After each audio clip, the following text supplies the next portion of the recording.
আসসালামু আলাইকুম সম্মানিত মা ও বোনেরা, আপনাদের জন্য আজকের এই ভিডিওটা একটা বিশেষ উপহার ধরে নিতে পারেন। কারণ আজকে আমি আলোচনা করব সকাল থেকে রাত্র পর্যন্ত একজন নারীর কি কি আমল আছে বা কি কি আমল করা উচিত। এই সেটআপটা বা আমি যেই বিষয়গুলো নিয়ে আজকে আলোচনা করব, এটা একজন নারীর জন্য জানা থাকা অনেক জরুরি এবং এই অনুযায়ী আমল করাটা অনেক বেশি ফলদায়ক হবে ইনশাআল্লাহ। দর্শক, একজন নারী সে সবসময় ফজরের আজানের সময় উঠে যাবে, ফজরের আজানের সময় উঠবেন এবং তাহাজ্জুদের আগে, তাহাজ্জুদের সময় যদি উঠতে পারেন সেটা আপনার জন্য আরও ভালো। যদি উঠতে না পারেন, ফজরের আজানের সময় উঠে ওযু ইস্তেঞ্জা করে আপনি কোরআন শরীফ পড়বেন বা প্রথমে নামাজটা আদায় করে নেবেন, এরপরে কোরআন শরীফ পড়বেন। 10 পৃষ্ঠা হোক, 5 পৃষ্ঠা হোক, 2 পৃষ্ঠা হোক, যতক্ষণ না বাহিরটা আলোকিত হচ্ছে ততক্ষণ আপনি কোরআন শরীফ পড়তে থাকবেন। এরপরে আপনি আপনার সাংসারিক কাজকর্ম করবেন বা লেখাপড়া বা ছেলে মেয়েদের কাপড় চোপড় ধৌত করা বা তাদের খাবার তৈরি করা বা ঘরের অন্য কোনো কাজ করা, এটা করবেন। তো প্রথমে আপনার কাজ হলো ফজরের নামাজের সময় ওঠা এবং নামাজ পড়া, এরপরে একটু কোরআন তেলাওয়াত করা। এরপরে আপনি গুনাহ মাফের জন্য জান্নাত পাওয়ার আশায় আল্লাহ তাআলার কাছে কাজের ফাঁকে ফাঁকে মাঝে মাঝে দোয়া করবেন যে আল্লাহ তুমি আমাকে মাফ করো, আমাকে ক্ষমা করো, আমার পরিবারের সবাইকে তুমি মাফ করো, আমার স্বামীকে মাফ করো বা আমার বাবা ভাই এদেরকে ক্ষমা করো।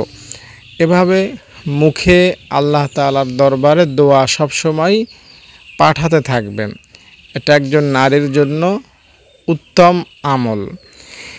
এরপরে যে সকল নারীরা পিরিয়ডের শিকার হন, তারা পিরিয়ডের সময় তো নামাজ পড়েন না, তো এই সময়টিতে আপনারা বেশি বেশি 6 জিকির পাঠ করবেন। 6 জিকির হলো সুবহানাল্লাহ, আলহামদুলিল্লাহ, আল্লাহু আকবার, লা ইলাহা ইল্লাল্লাহ, আস্তাগফিরুল্লাহ এবং আল্লাহুম্মা সাল্লি আলা মুহাম্মদ। এটাকে বলা হয় 6 জিকির। এই 6 জিকির একজন যার হায়েজ হয়েছে, যে সকল নারীর, যে সকল মা বোনের পিরিয়ড হয়েছে, তারা এই 6 আমল বেশি মাত্রায় করবেন। প্রতিদিন সকালে ফজরের নামাজ তো তাদের নাই, তাই তারা এই 6টা বাক্য 600 বার পাঠ করবেন এবং বিকালবেলা যখন সূর্য ডুবে যাবে বা সূর্য ডুববে, এই সময়টিতে 100 বার করে 600 বার পাঠ করবেন। এটাও হবে আপনাদের জন্য অনেক ভালো আমল। এরপরে আপনারা চোখের পানি ফেলবেন, পানি আল্লাহ তাআলার কাছে মাপ চাইবেন। যে কোনো একটা সময়, রাতে হোক, দিনে হোক, ঘুমের আগে হোক, যে কোনো সময় হোক, চোখের পানি আল্লাহ তাআলার জন্য ফেলবেন। এটা স্বাভাবিকভাবেই তারা বেশি কেঁদে থাকেন, এটা দুনিয়াবি ব্যথায় হোক, স্বামীর কথায় হোক, বাবার কথায় হোক বা যে কোনো একটা কষ্টের কারণে হোক, আপনারা কিন্তু অহরহ কেঁদে থাকেন। তো আপনাদের উচিত প্রতিদিন আল্লাহ তাআলার জন্য কাঁদা। একজন পুরুষ হয়তো 6 বছরও কাঁদে না, স্বাভাবিকভাবে পুরুষের হাত ভাঙুক, পা ভাঙুক বা মাথা ব্যথা হোক, যাই হোক, পুরুষের চোখে পানি আপনার 6 বছরও দেখছেন কিনা সন্দেহ। আপনার বাবার চোখের পানি বা আপনার স্বামীর চোখের পানি শেষ কবে দেখেছেন আপনি, সেটা আপনি নিজেও হয়তো ভুলে গিয়েছেন। পুরুষ সহজে কাঁদে না, আপনি বহু কাঁদেন, নারীরা বহু কাঁদে, যে কোনো কারণেই কাঁদে। তো এই জন্য বেশি পরিমাণ আল্লাহ তাআলার জন্য কাঁদা উচিত, এটা আপনার উচিত। আল্লাহ তাআলা যদি পরকালে বলেন যে আমার বান্দি তুই দুনিয়ায় এই কারণে সেই কারণে কত অজুহাতে কান্নাকাটি করতি, আমার জন্য তো তুই কান্নাকাটি করতেই না, তো আপনি তখন কি বলবেন? এই জন্য প্রতিদিন একবার হলেও আল্লাহ তাআলার জন্য কাঁদা, এটা আপনার জন্য ভালো হবে, এটা আপনার জন্য উত্তম হবে। এরপরে দুরূদ শরীফ পাঠ করবেন, নবীজির জন্য দুরূদ শরীফ পাঠ করবেন, বেশি পরিমাণ দুরূদ শরীফ পাঠ করবেন। নবীজি তাহলে আপনাকে চিনে ফেলবেন। আপনি ঘরে থাকেন, ঘরের কাজকর্মে থাকেন বা ঘরের বাইরে থাকেন, যেখানেই থাকেন সেখানে বসেই দুরূদ শরীফ পাঠ করবেন। যদি দুরূদ শরীফ পাঠ করতে পারেন তাহলে নবীজির সাথে আপনার একটা সম্পর্ক গড়ে যাবে, সম্পর্ক তৈরি হবে, মানে নবী আপনাকে চিনে ফেলবেন। আপনি দুরূদ পড়লে একজন ফেরেশতা আপনার নাম নবীজির কাছে নিয়ে যান, কেমন যেন বলতে থাকেন, ইয়া রাসূলুল্লাহ, আপনার একজন উম্মত, নাম তার কারিমা, সে আপনার উপর এই দুরূদটা পড়েছে মাত্র। তো তখন নবীজি কিন্তু এই কারিমা নামক মহিলার দুরূদটা গ্রহণ করেন।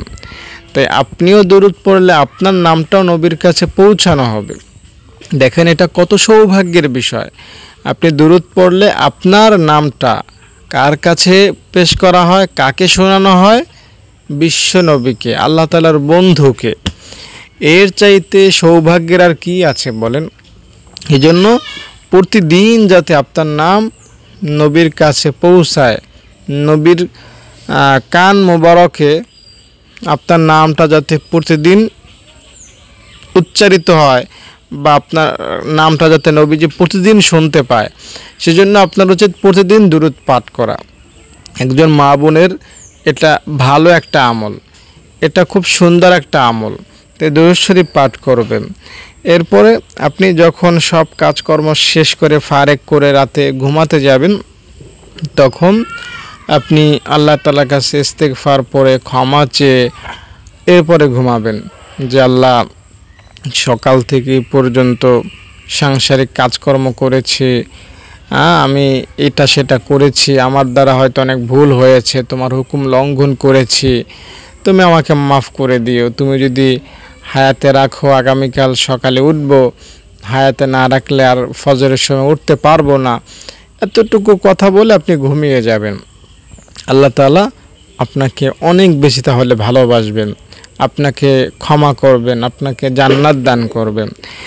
তো মা বোনেরা যারা আজকের এই লেকচারটি শুনলেন, আপনাদের জন্য আমার এই কথাগুলোর সারমর্ম কথা হলো, সকালে উঠবেন আজানের সময়, এরপরে আগে আগে নামাজটা পড়ে নেবেন, এরপরে একটু কোরআন তেলাওয়াত করবেন, কোরআন তেলাওয়াত করে দিনটা শুরু করবেন।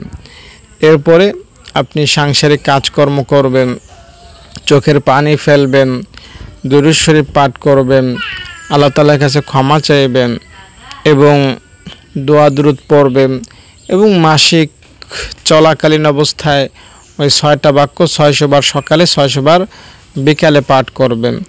আর রাতে ঘুমের আগে আপনি সারাদিনে যা করলেন সব কিছুর জন্য ক্ষমা চেয়ে ঘুমাবেন।